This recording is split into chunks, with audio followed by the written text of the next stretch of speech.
रहमान रहीम, अस्सलाम वालेकुम। उम्मीद है आप ठीक होंगे, खैरियत से होंगे। तैयब बलोच आपकी खिदमत में फिर से हाजिर है जी। आज जो हम डिस्कस कर रहे हैं वो सुप्रीम कोर्ट से जुड़ा हुआ एक इंतहाई अहम मामला है। जैसा कि आपके इल्म में है कि इस्लामाबाद हाई कोर्ट के 6 जजेस ने सुप्रीम जुडिशल काउंसिल को खत लिखा और फिर उसमें जो कुछ अपडेट होता रहा तो उस पर आज को नोटिस लिया गया था, यानी कि उस पर सुप्रीम कोर्ट की जानिब से, तो उस पर आज समाअत हुई।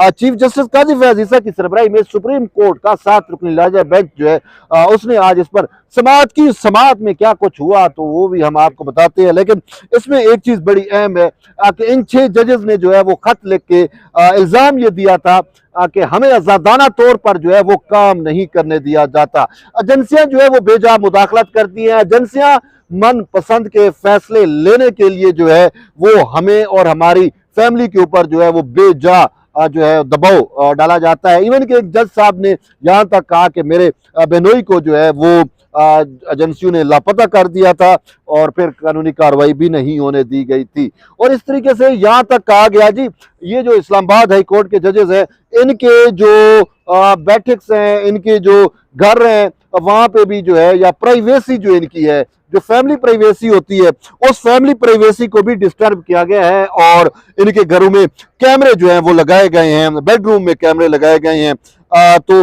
इस तरह के मुख्तलिफ जो है वो इल्जामात लगाए गए हैं इस खत में। और सुप्रीम जुडिशल काउंसिल से ये इस्तदा की गई है कि इनको प्रोब किया जाए, इंक्वायरी की जाए और हमें तहफ़्फ़ुज़ भी फराहम किया जाए। और साथ ये भी कहा गया है कि बेजा मुदाखलत भी खत्म की जाए और यूं बहुत सारी चीजें थी।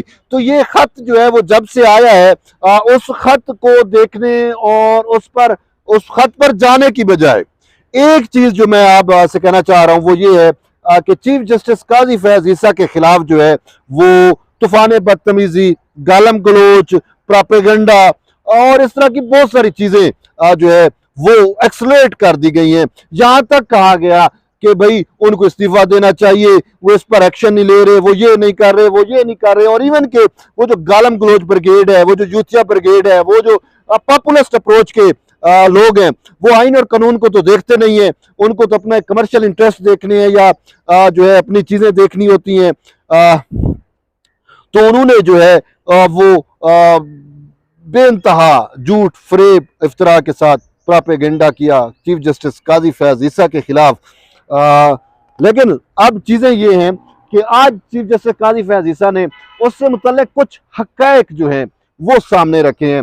चीफ जस्टिस ने कहा कि देखिए जी, वो कहा गया कि चीफ जस्टिस कुछ भी नहीं कर रहा, ये नहीं कर रहा, वो नहीं कर रहा, इस खत को अहमियत नहीं दे रहा। चीफ जस्टिस ने कहा पहली बात है, ये खत जो है वो बरह रास्त हमारी यानी कि इस अदलिया की आज़ादी से जुड़ा हुआ है। तो उन्होंने कहा, मैं सबसे शुरू में भी कहा, अपने प्रेस रिलीज में भी कहा, अब भी कहना चाहता हूँ, फुल कोर्ट इजलास में भी कहा कि हम जो है वो अदलिया आज़ादी के ऊपर किसी किस्म का कोई समझौता जो है वो नहीं होने देंगे। तो उन्होंने कहा कि जीरो टॉलरेंस है इसके लिए, ये बात उन्होंने की। फिर उन्होंने कहा कि ये कहा गया जी हम कुछ भी नहीं कर रहे। उन्होंने कहा कि 26 मार्च को हमें खत मिलता है।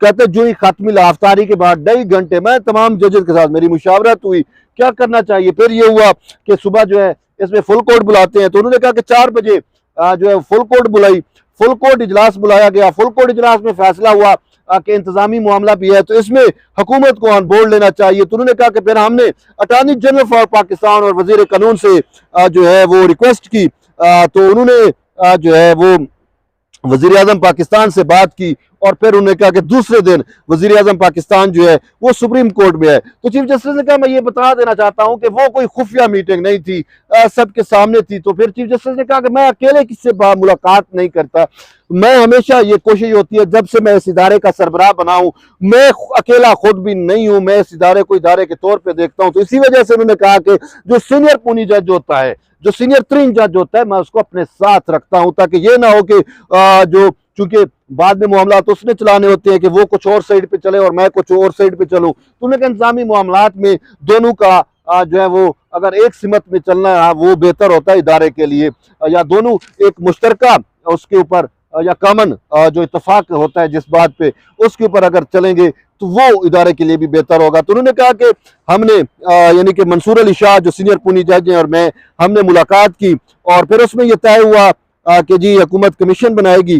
तो चीफ जस्टिस ने कहा कि यहाँ पे ये भी बात मैं कहने बरमला कहना चाह रहा हूं कि जी सुप्रीम कोर्ट कुछ नहीं कर रही। तो उन्होंने कहा कि बात यह है कि ये इंतजामी मामला है और इसमें एक चीज सबसे अहम है, वो ये है कि इंक्वायरी के लिए कमीशन बनाना। तो उन्होंने कहा कि सुप्रीम कोर्ट ऑफ पाकिस्तान की हदूदो कयूद क्या है, उसके पैरामीटर्स क्या हैं, उसका दायरा इख्तियार क्या है। जब अटॉर्नी जनरल ऑफ पाकिस्तान ने सुप्रीम कोर्ट का दायरा इख्तियार अदालत को पढ़कर सुनाया तो चीफ जस्टिस ने कहा कि कहां पे लिखा हुआ है कि सुप्रीम कोर्ट कमीशन बना सकती है, सुप्रीम कोर्ट जीआईटी बना सकती है। उन्होंने कहा अगरचे अगरचे माजी में यहां से बहुत कुछ होता रहा, लेकिन उन्होंने कहा वो माजी की बातें थी। मैं जो है वो आइन और कानून के मुताबिक चलने का आदी हूँ और आइन में कहीं पे ये इख्तियार सुप्रीम कोर्ट के पास नहीं है कि वो जो है वो कमीशन बनाए। कमीशन का इख्तियार जो है वो हुकूमत पाकिस्तान के पास है और हुकूमत ने जो है वो इस हवाले से कमीशन बनाया और कमीशन की तश्कील से हमने आगाह भी किया फुल कोर्ट को।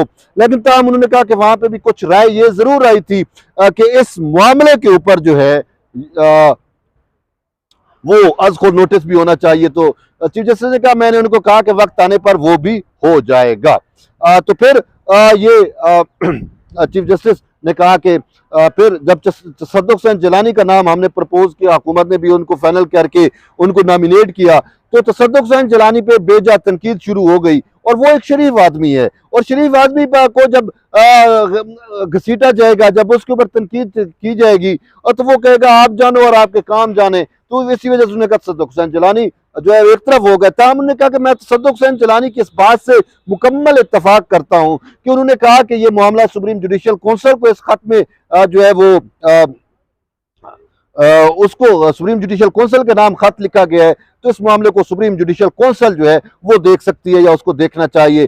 तो यूं अटॉर्नी जनरल को कहा कि आप खत पढ़ें और फिर खत का पूरा ऑपरेशन किया गया कि पहले पैरे में क्या कहा गया, दूसरे में क्या है, तीसरे में क्या है, चौथे में क्या है। तो वहां पे सुप्रीम जुडिशल कौंसिल को एड्रेस किया गया, लेकिन एक जगह पे सुप्रीम कोर्ट का कहा कि वो इंतजामी मामलात हैं। तो इस बार चीफ जस्टिस ने कहा इंतजामी मामलात पे तो हम कोशिश कर रहे हैं, हमने कोशिश भी की है और बतौर सुप्रीम कोर्ट इदारे के रिस्पांस के तौर पे भी हमने रिस्पांस दिया है। उन्होंने कहा कि हमें बताएं इससे भी क्या कोई जल्दी या उजलत हो सकती थी जो हमने इस मामले पे दिखाई है। तो उन्होंने कहा कि जितना हमसे हो सकता था इस मामले को हमने तरजीह बुनियादों पर रखा और तरजीह बुनियादों पर ही हमने इसकी जो है वो समात यानी कि त्रीजी बुनियादों पर हमने इक़दाम किए हैं और आज खुद नोटिस बाद में लिया और आज खुद नोटिस लेने के बाद अब उस मामले पर समात भी जो है वो कर रहे हैं। तो यहाँ पर अटॉर्नी जनरल ऑफ पाकिस्तान ने एक बड़ी बात की और उन्होंने एक जज बेंच में बैठे हुए एक मुअज़्ज़िज़ जज, नाम भी ले देता हूँ, जस्टिस अतर मिनल्ला को कहीं ना कहीं आईना जरूर दिखाया है और यहाँ तक कहा है कि हमारे यानी कि जस्टिस काजी फैज़ ईसा के बारे में बात करते हुए कहा कि काजी फैज़ ईसा को जो है वो एक वक्त था जब उनको थ्रेट किया गया, कत्ल की धमकियां दी गई। मिर्जा इफ्तिखार नामी एक मौलवी, एक क्लरिक एक जो भी था, उसकी जानिब से थ्रेट किया गया, कत्ल की धमकियां दी गई। तो उस वक्त बहुत ज्यादा परेशानी हुई और काजी फैज़ ईसा की एहलिया सरीना ईसा की जानिब से हुकूमत से अप्रोच किया गया, लेकिन हुकूमत उस मामले पर उस वक्त तहरीक इंसाफ की गालिबन हुकूमत थी, तो उस हुकूमत ने एज सच वहाँ पे कोई कार्रवाई जो है वो नहीं। काजी फैज़ ईसा की एहलिया मिसेस सरीना ने जो है वो अपने बयान में उस वक्त के DGIAC जनरल फैज़ और शहजाद अकबर जो हुकूमत के करता धरता थे उनको जिम्मेदार ठहराया था। लेकिन फिर क्या हुआ कि वो मामला सुप्रीम कोर्ट में भी, इस्लामाबाद हाई कोर्ट में भी चलता रहा और फिर आपके सामने है कि हमारे 2 चीफ जस्टिस आए भी चले भी गए, लेकिन किसी ने जो अपने जज को इंसाफ नहीं दिया, यानी काजी फैज़ ईसा को इंसाफ नहीं दिया। और इस हवाले से मैं एक बात आपको बताना चाहता हूँ, यस जस्टिस अतर मिनल्ला जो हीरो बनने की कोशिश करता है, जो इन 6 जजेस को हीरो कहता है, इसी हीरो ने, इसी अतर मिनल्ला ने चीफ काजी फैज़ ईसा के खिलाफ, काजी फैज़ ईसा को कत्ल की जिसने धमकियां दी थी, मिर्जा इफ्तिखार उस शख्स का नाम था, उसको जो है इसी ने अतर मिनल्ला ने जो है वो रिलीफ किया। और फिर यही अतर मिनल्ला था कि जब ये मामला चल रहा था शौकत सिद्दीकी वाला, तो इसने एजेंसियों के कहने पे शौकत सिद्दीकी का जिस तरीके से जीना दो भर किया था वो भी सबको याद है। तो बहरहाल अब वो कहे जी ये जज हीरो हैं जी, ये गुलामी का तोप इन्होंने उतार फेंका है, ये अब हकीकी आज़ादी के जो हैं वो, बहरहाल अब हकीकी आज़ादी कौन है, किसकी है, तहरीक इंसाफ और वो नारा इमरान खान का, तो आप समझ सकते हैं ये वही स्कूल ऑफ थाट है, ये वही लोग हैं और इसमें धोखा नहीं खाना चाहिए। बात यह है कि अब जब खान की बारी आई है तो इनको मुदाखलत और सारा कुछ नजर आ रहा है। जब जरदारी साहब की बारी थी, जब जरदारी के खिलाफ मुकदमा चल रहे थे, जब नवाज शरीफ के खिलाफ मुकदमा चलते थे, उस वक्त क्या था। बहरहाल खैर हम मुद्दे पे आते हैं।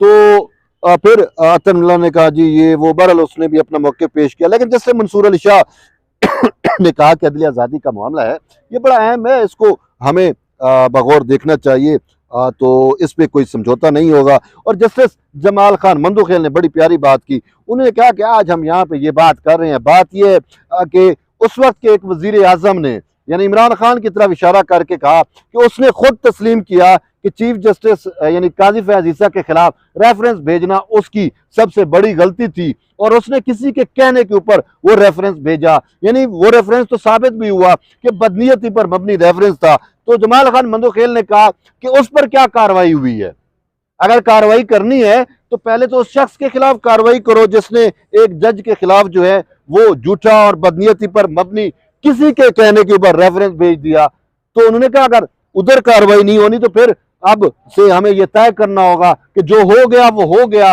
अब नए सिरे से हमें बंद बांधना होगा कि आइंदा जो है वो ऐसा ना हो। तो बहरहाल चीफ जस्टिस ने एट द एंड ये कहा कि हमारे पास ये ऑप्शन मौजूद था कि फुल कोर्ट बनाया जाए, तो फुल कोर्ट बेंच होना चाहिए। तो उन्होंने कहा कि जो जजेस अवेलेबल थे उन पर मुश्तमिल जो है वो बेंच बनाया है।